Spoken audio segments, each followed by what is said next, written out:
Hi everybody, I'm Evan Roth. And I'm Alexa Roth. And we are both from the Harrison Grandelli team at Core Real Estate in Manhattan.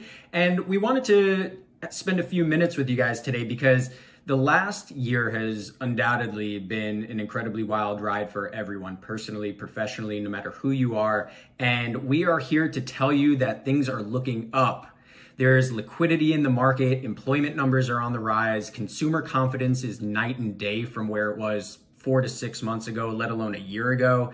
And so we wanted to talk to you today about and really share some personal insight and anecdotes about deals that we're actually working on. So we could share some, up to the minute firsthand recount from the perspective of real estate brokers that are in the trenches every day, and talk about our live deals to give you guys some insight into the market. Yeah, so let's jump right in. And we'll start by talking about our first buyer, who's the $1 million buyer. When we first started working with this buyer about, 3 months ago, beginning of the year, things were sitting on the market for a long time. I mean, quality inventory sitting on the market for, around 200 days. And there was no rush. We had the pick of the market. We could really take our time, see what was out there. And that has definitely changed. Yeah, those days are behind us.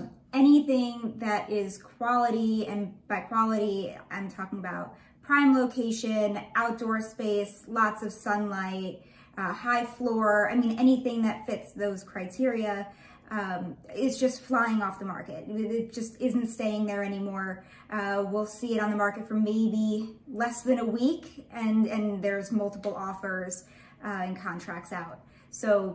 And again, sorry, I want to just reiterate that point of quality versus flawed inventory. So I don't want to paint this broad stroke that every listing out there, buyers are, the market is so crazy that every listing is going in 7 days. That's not the case. It's this distinction between quality and some flawed properties, right? Because let's face it, not every property is this trophy AAA kind of property, right? But those properties that are always in demand with the high floors, views, outdoor space, location, all of that is extremely pronounced right now.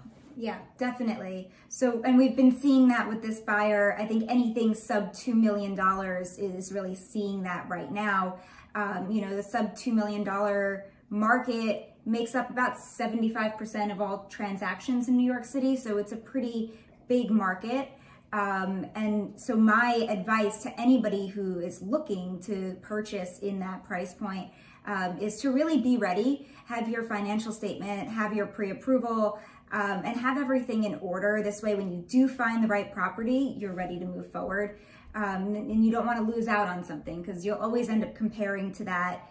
And things are definitely moving quickly. Yeah. And it's really good advice because, this particular client is a first-time home buyer and we would never rush the process. You absolutely need to be out there. You need to see everything. You need to understand price points and the space and the amenity level that it gets you. But with that said, we want to have all of that stuff, all the preparedness, if you will, in our back pocket so that when you do find that property you love, you're ready to fire, right? Exactly. Because in this market, that's just what it takes. There's a lot of competition out there. Yeah, exactly. So cool. That's what we're seeing in the sub $2 million market every single day. Contracts out, contracts out, contracts out for that quality property. But let's shift for a second to the $3 to $4 million buyer or the $3 to $4 million market and talk about another client that we're working with in contract right now. And this is an example of the opportunistic buyer.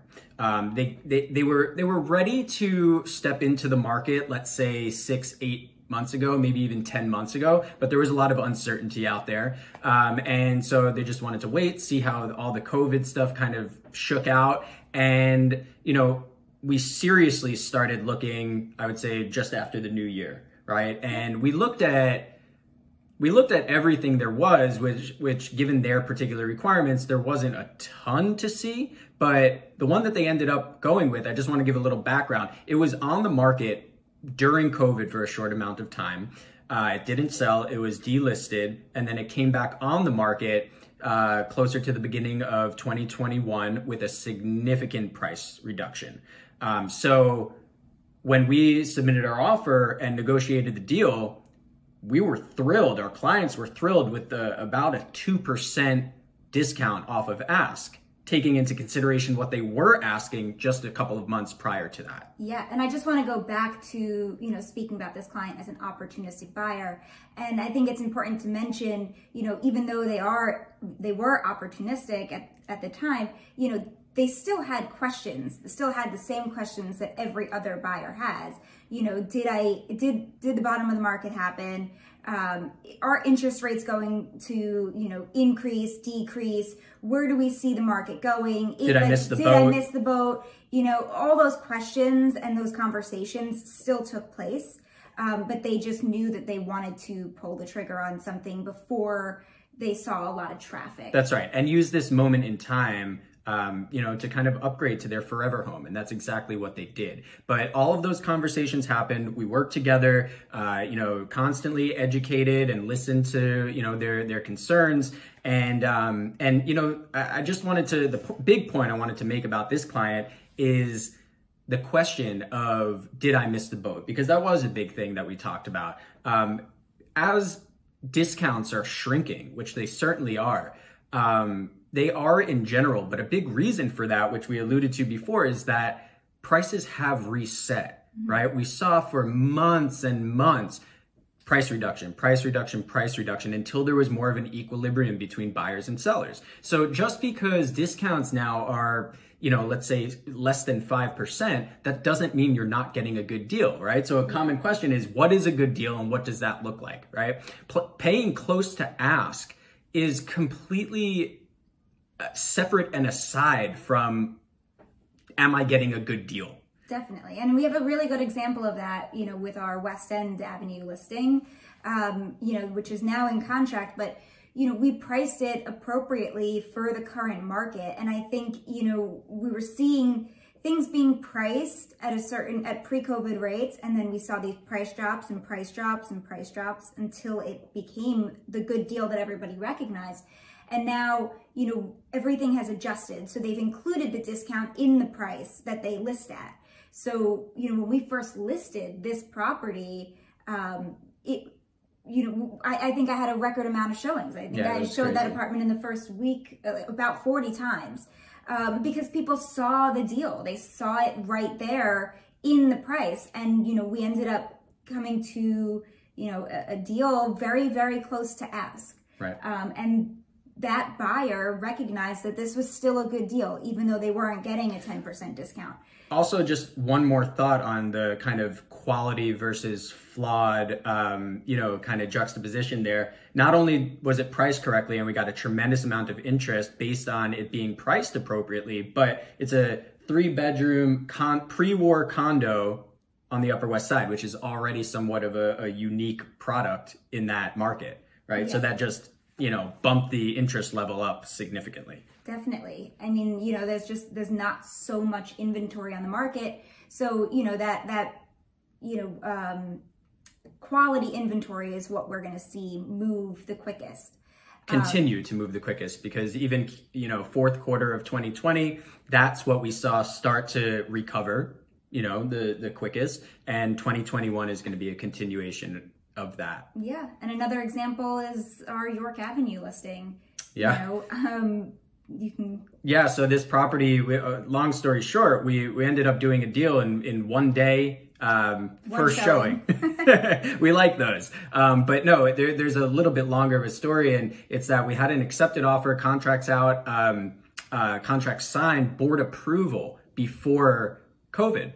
And unfortunate COVID scenario, deal fell through, and the seller wanted to wait to relist it until the market sort of recovered. And during that time period where we had it off market, we were getting calls periodically just because of how, the quality level of the apartment. And we were getting calls from listing agents, asking if the seller is still interested in selling. And, we kind of carried that right through to launching the listing again, and the interest, and it was received beautifully. And we've been doing that for our clients now as well, because the inventory is not there. You're starting to contact listing agents to see who have delisted properties to see if their owner is still interested in selling their apartment. You know, maybe there was a reason why they took it down.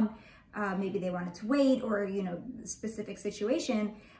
And you're trying to create your own inventory because the inventory just isn't there. Same thing with rental listings. We contacted for a couple of different clients, listing agents on rental properties to see if the owner would be interested in selling. So yeah, I mean, we'll see how much longer this this kind of activity can sustain itself without seeing a shift in pricing, because, you know, so far there hasn't been too much upward movement in pricing, which is certainly driving the buy side demand. As we get deeper into the spring market, I'm sure we're going to see inventory, more and more inventory come on at, a greater pace. But, it's pretty remarkable. Just, the recovery is remarkable. Just to put things in perspective, 1 year ago, there were 5 active listings for every deal in contract. Fast forward to today, there are less than 2 active listings for every pending sale. So, I mean, the recovery is really remarkable. It's not just starting to happen. It's getting a little crazy. It's exciting. It's great for New York City, and we're just excited to really see the full rebirth post-COVID of our city. It's definitely an exciting time to see what's going to happen. So, we're excited to kind of, we hope this kind of information and insight is helpful, and, we're excited to kind of bring this to you more often. But if any questions in the meantime, before we get around to doing this again, DM us, email us, call us, text us. Our info will be below. And we're looking forward to seeing you guys soon.